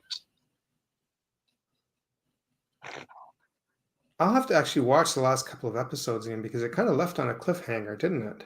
Mm-hmm. Yes, it did. I'll have to. Yeah, I'm excited for a new season of Strange New Worlds. I really enjoying that series. Yeah, so am I. And I mean, the fact that the Gorn are playing a big part in it right now, I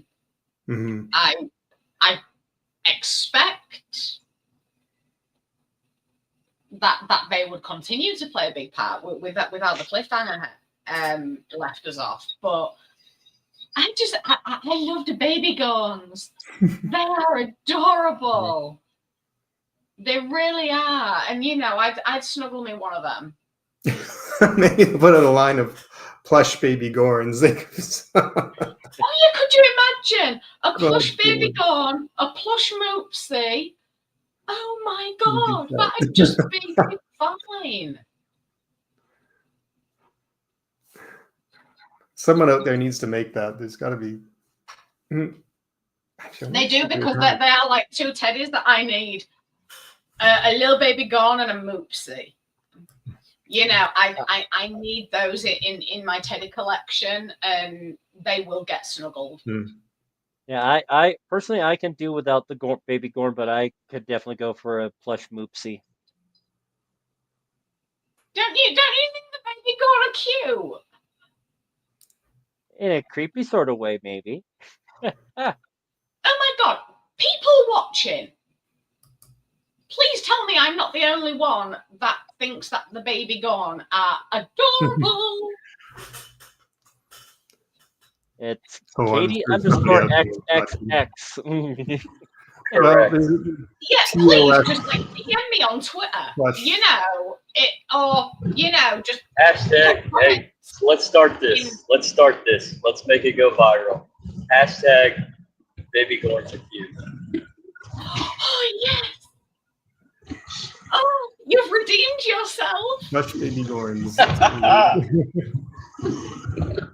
I knew there was a reason I loved him.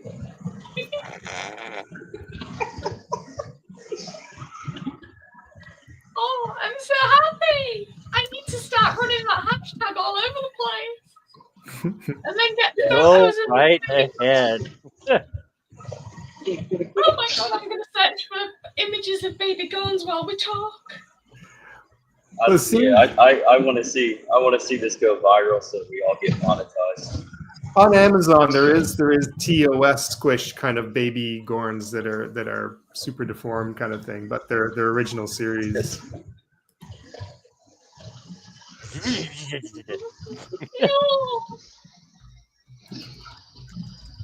Oh, my phone is filled with baby Gorns.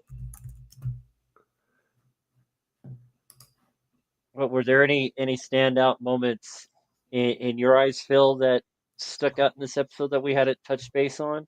I think we kind of hit all of them. I took some notes, but I think we kind of hit on all of them. Some of the lines and that some of the moments.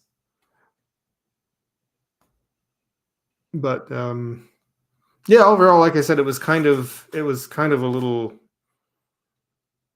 little bit jarring at first when I went to watch it, because I didn't. I should have kind of clued in by the title that it was going to be about the main bridge crew, but yeah, overall I kind of enjoyed it, but it did feel a little bit like a bit of a filler episode in a way. Like I just it was just to kind of give, I guess, the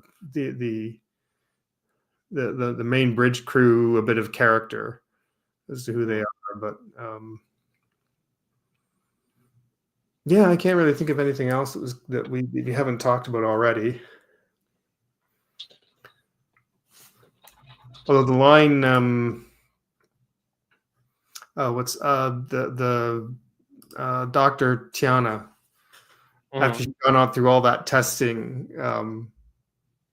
pain testing, and then when one of the crickets goes to shoot her, and he's like, "Wait a minute, I had that set to kill." So am I. Right? That was, Honestly, that was probably one of my favorite moments in the episode. And When, she just tore into that click, and I mean, ripping its Yeah. wings off and everything. It's like, holy crap! It's funny when they landed on the ship, when the cricket's like, my crew or they're all on their way, and they start beaming on the ship, and I'm thinking these things are going to get their asses kicked. Well, they did. Well, they got their ears kicked. That's for sure. Yeah, They're just like freaking out of all the compliments. I chuckle a little bit at the line, although it's something that I don't think a captain would say. But the when the captain after they left, it was over and they left, and she said something like, "What a bunch of weirdos." Mm-hmm. And it's kind of was Yeah. funny, but kind of uncaptainly. Like you wouldn't hear Picard saying anything like that. Bunch of weirdos. No, Picard would be a lot more refined. Yeah.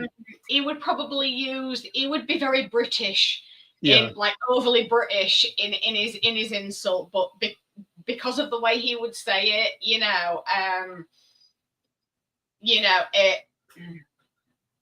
I'm on Threads as well. Oh my god!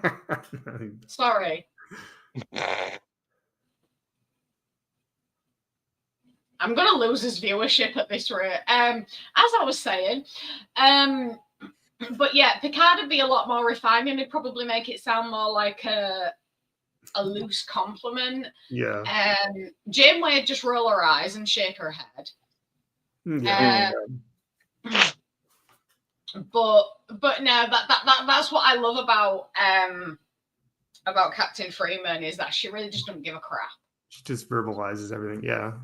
Yeah, and I like that. Like, mother and daughter are very alike in that sense. Oh, they are. Yeah. More than either of them care to admit, but they are. Well, yeah, and like the whole, even though like obviously they have to have like very serious moments, they have to do their jobs and things. The life on the Cerritos is very laid back compared to every other starship. Yeah. Right down to the way the captain is. So, yeah, yeah.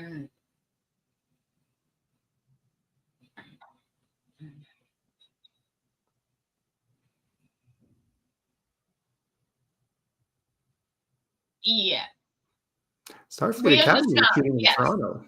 I should try and do extra work again. But yeah, I am very excited about Section 31. Although, apparently, going by the trailer for it, for Section 31, a lot of people are saying that they're not going to watch it because it looks really crap. Oh. Because I saw an advertisement for it. It wasn't the trailer or anything. There was the link in the comments to the trailer. But it was just like a photo advertising Section 31 and like the date of release. And 99% of the comments were people just saying, no, I'm not going to bother watching it. And there was I think there was like about 2,000 comments on this post. And I don't know how long I was scrolling, but people were like really kicking off about it. And they were saying, no, it's just Star Trek, like Paramount wanting more money out of Trek. And The only good thing about the movie is Michelle Yeoh, and Is it a movie or a series? It's a movie.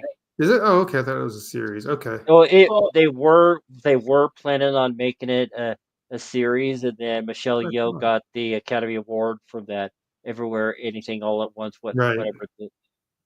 yeah. But there's a specific alien that's in the trailer that's I think has got a bunch of people up in arms, which I missed I that. don't I haven't don't seen want the to get trailer, too. and I won't be watching it. What's that? I haven't seen the trailer, and I won't be watching it because trailers for me are spoilers. Yeah, but it's got one of the aliens that.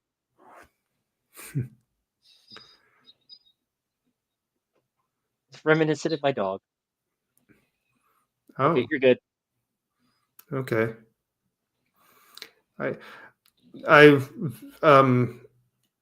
a friend of mine here who used to live here and doesn't, but he's a big Trek person. Every once in a while, he texts me and chats, and he's asked me what I thought of Section 31, and I said I hadn't really kind of thought much about it, but he texted back. He says he's a bit nervous about it, and he says something like, "Section 31 is supposed to be the bad guys. I hope the showrunner makes that clear." Well, we'll just have to wait and see. I mean, from what I've heard, like it's more about the creation of Section 31. Yeah. But even still, that's like a. Because I don't like to know anything. I mean, I even stay away from a lot of imagery for like upcoming new episodes. I haven't been able to avoid a lot of the imagery with doing this show, but I'm a really big stickler for spoilers, and when it comes to trailers, they are spoilery for me. But also, the last trailer that I watched, I can't even remember what movie it was for, but it looked really good, and I'm like, oh my god, I really can't wait to see this. And like the trailer like got my blood pumping, and it was absolutely brilliant. When it came to actually watching the movie, I was just like, oh my god, they really did cram all the best bits into the trailer. And so, you know, I don't watch trailers a lot of the time. I don't watch trailers for that, because if I go into it completely blind, I don't know what to expect at all. You know, whereas if I watch a trailer and I get all hyped up,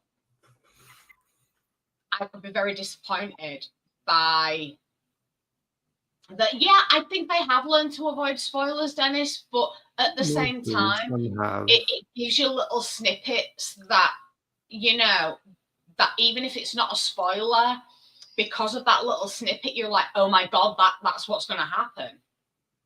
You know, and it's crystal clear what's going to happen just from that little snippet that's being shown. And that, you know, so I don't bother watching trailers anymore. For that reason as well.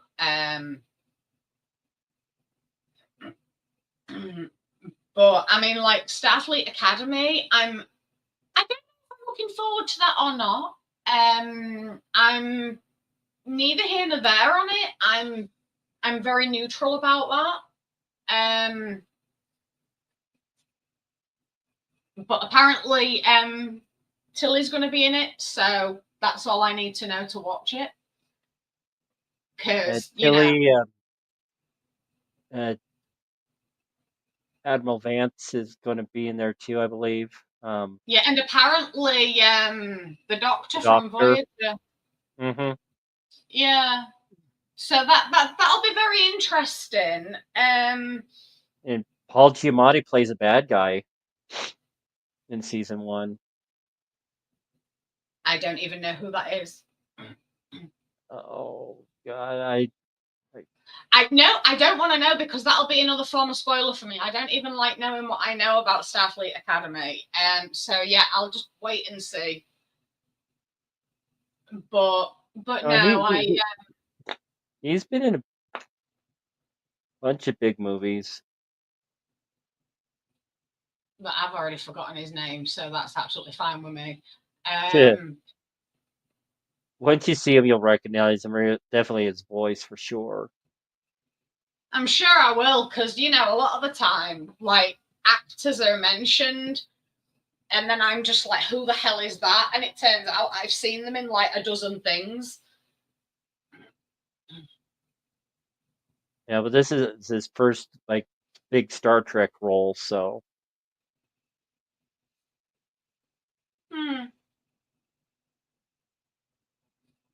But no, I am very much looking forward to new Trek, especially Strange New Worlds. I think out of all the new Trek that's due, like Section 31 Starfleet Academy and then Season 3 of Strange New Worlds, I'm more looking forward to Strange New Worlds than any of them.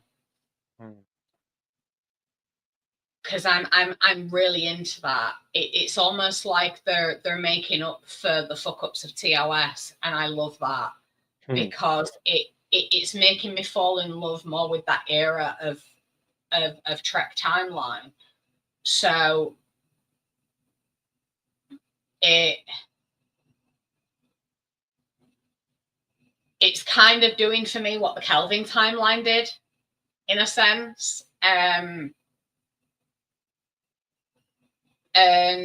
I honestly, because apparently what they want to do with Strange New Worlds is they want to completely rewrite TOS in the sense of they want to carry it through from Pike to Kirk, recreate and correct the mistakes of TOS because it was very contradictory and which is what I've always said, and it was completely taken over by Shatner, and he overshadowed it all. And that what they're wanting to do is correct the mistakes of the past and rewrite TOS in Strange New Worlds. And I'm really hoping that they do that because that they would be able to do it properly this time.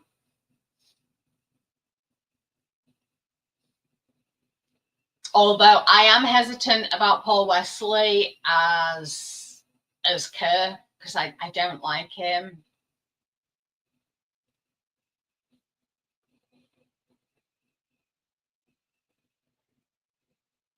That is one thing that I've never seen is Star Trek Renegades. You have not seen Renegades yet? No, that is one thing that I haven't seen, but I've heard very good things about it. Say Manu's in it. What? Yeah. Yeah, Manu's in Renegades. Where do I find it? It's on YouTube, so you don't even need to buy it or anything. It's free to stream on Oh, I need to watch Renegades like extra much now. So I take it that because Manu's in it, Icheb's in it. Yes. Slightly more Borgified, but but yeah, I'm gonna have to watch that at some point when I'm in the mood to watch television. Yeah, it's pretty good. I mean, it's got a lot of legacy Trek actors in it. Tim Russ. Oh. And of course, Walter Koenig's in it too. They say Chekhov's still alive. Oh, don't tell me anymore. Don't tell me anymore. You've told me too much. But no, I've been meaning to find Renegades for a while because I have heard a lot. How did I not know that man was in it? I've done his bloody bio, for Christ's sake. I don't know. And it's got all his filmography on it. How the hell have I Excuse me, that? that's Mickey's son.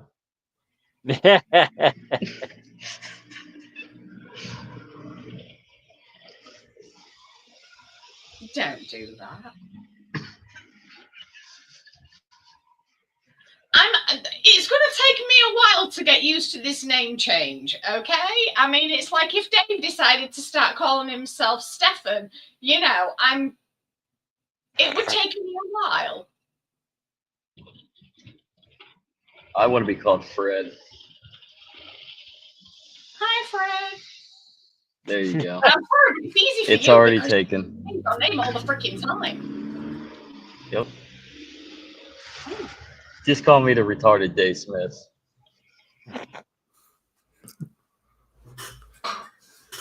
No.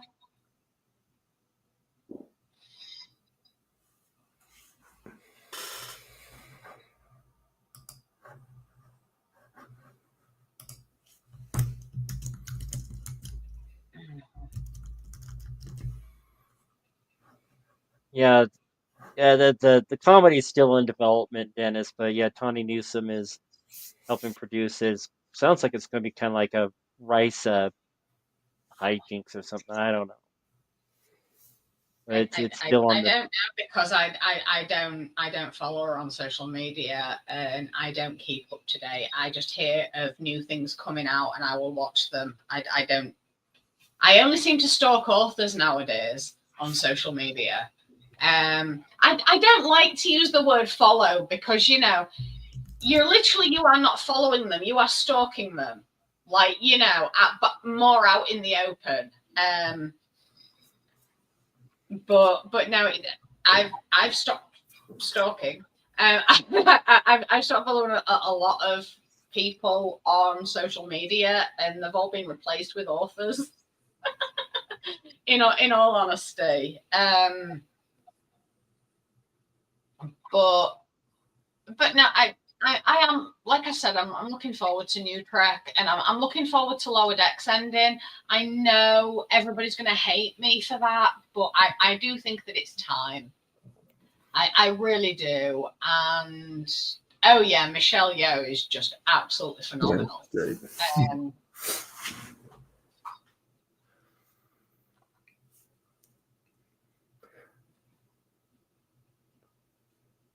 Okay, that needs to be explained to me. Does Renegades end on a cliffhanger? Oh, that's fine then. I'll say, but that was like the beginning of the streaming, like button heads with Star Trek, blah blah blah. They created Requiem as a sequel to Renegades, but they had to rename a lot of the characters because of copyright, blah blah blah. And there are other legacy characters I won't name offhand, but well, yeah, I don't want to spoil it for you, Katie. Dave, no, darling, and I do appreciate that. What was you going to say, Phil? Oh, question for you, Dave. I'm just trying to remember this, and I could probably find it, but since you're here, I'll ask you. I'm trying to think of the name of. It was a fan-made Star Trek series that was based off of the original series that was supposed to continue. I think that was it. Was it Star Trek Continues? Yes. Was Vic what's his butt? Vic Mora whatever that had. If Katie doesn't like Shatner, she definitely will not like Vic. Oh yeah. Oh. What was that? Sorry. I thought. Well, there's back about 20 years ago. There was a bunch of fans put together like new voyages of Kirk's Enterprise, and Kirk was played by this Vic something. I forget how you pronounce his last name, but one of Doohan's kids actually, I believe, played Scotty in it. So yeah, his son that played Scotty. That's right. Yeah. But the guy that played Kirk, I mean, he's more of a douche than Shatner. Really, I did not know that. Oh, I've read things about it. I really don't, because Shatner is like gold star douchebag in my opinion. Well, Vic, I think might be a shade of platinum.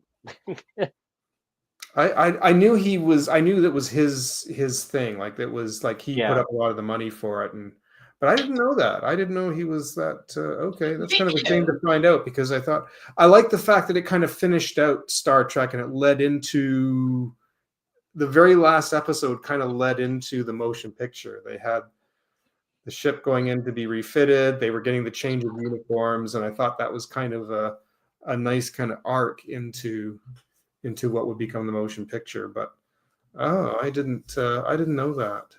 That's kind of disappointing to find out. He got a lot of big name people on there. Like I think he actually got Dennis. George Takei. He had Lou Ferrigno on there. Yeah, I say Grant Imahara, I think, played Sulu on their memory serves. Oh. Right, I just want to address the comment that's just been on screen from Dennis about not being able to avoid Trek. Yes, you can avoid Trek on social media. Anything Trek related, you just scroll straight past and you don't even pay attention. That's what I do to avoid spoilers. So anytime you see anything Star Trek related, if you don't want spoilers, it is very easy to avoid. Because I go on social media, half of my social media is taken up by Trek. And that is not an exaggeration. And I managed to avoid spoilers. Like new Trek. I mean, the next episode of Lower Decks is out tomorrow. I won't be watching it until before the show next week. And I know for a fact I will be able to avoid any form of spoilers, because anything Trek related I will scroll past very quickly and not pay it any attention. So yes, Dennis. I still can't even pronounce it.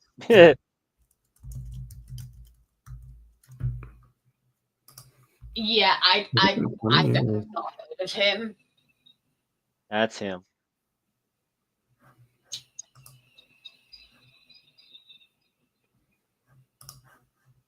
But yeah, it is very easy. You see, I like reading, I like seeing it all after I've watched the episode, Marla.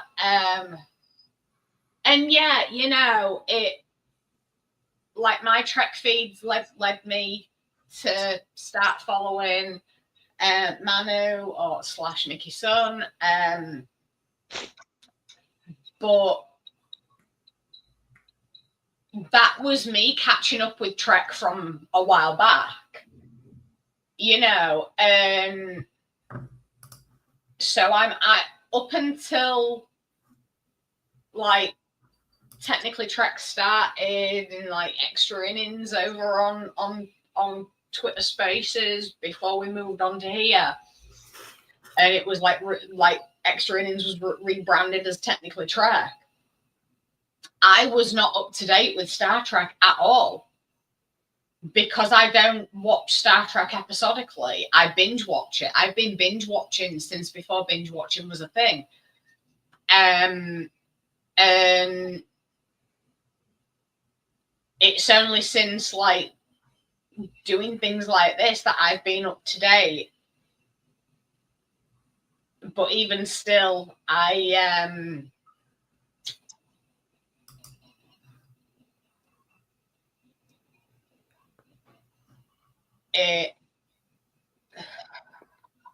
who's Larry? Nemesek? Yeah.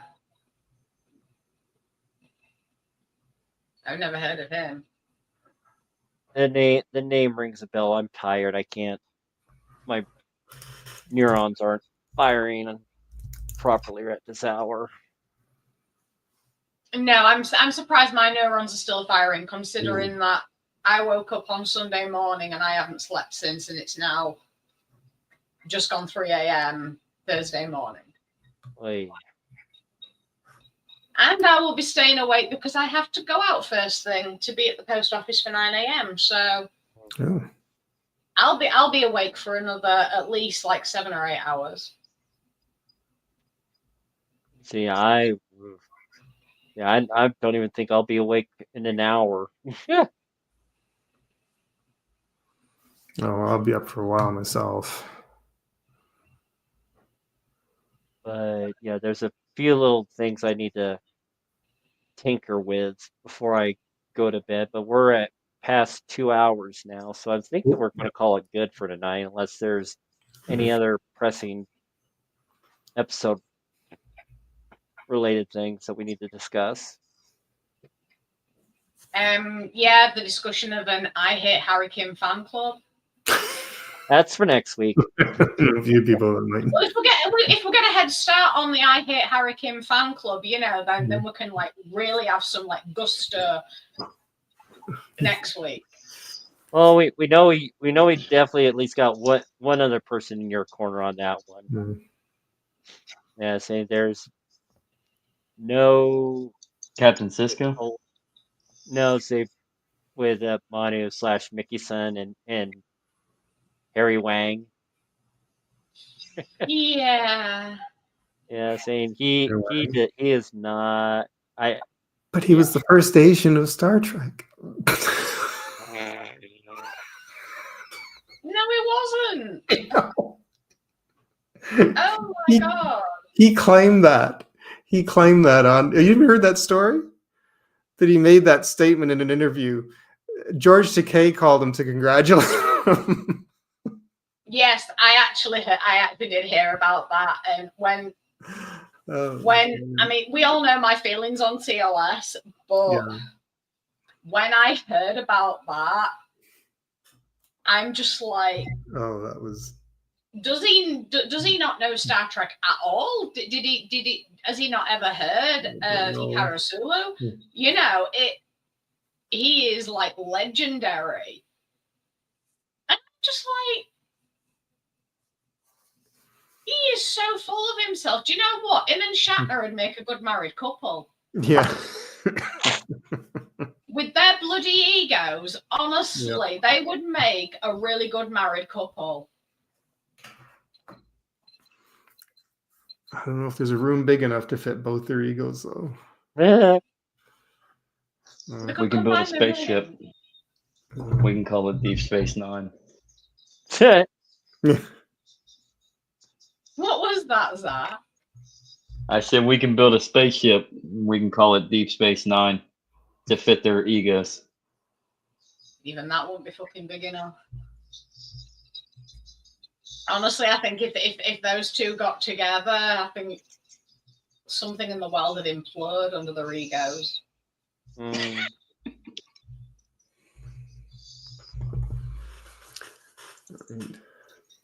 But I'm hitting the button, people, so we're going to call it good. Until next week, Halo Frequency's closed.